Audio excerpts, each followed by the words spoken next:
自己聽呢首歌嗰陣咧，其實我反而係好少聯想到去復合呢件事。雖然佢啲歌詞咧，雖然佢啲歌詞係有少愛情喺入邊，即係例如話咩曾怪罪你帶細路這麼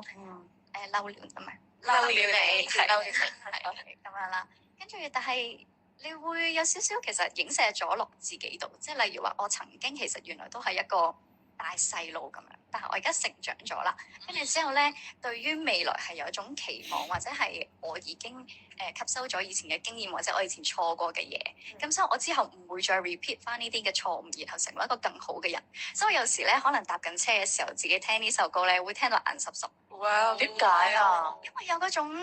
嗰啲叫咩咧？催淚，好感慨啊！你諗翻自己以前嘅係啊，係有成長咗嘅感覺。小卓講多啲俾大家聽，你係覺得你經歷咗未？係啦，同埋你睇咗啲乜嘢啊？我而家 feel 到佢係同自己復合啊！係啊，其實呢首歌有少少似係嗰種同自己和解。我之前咧有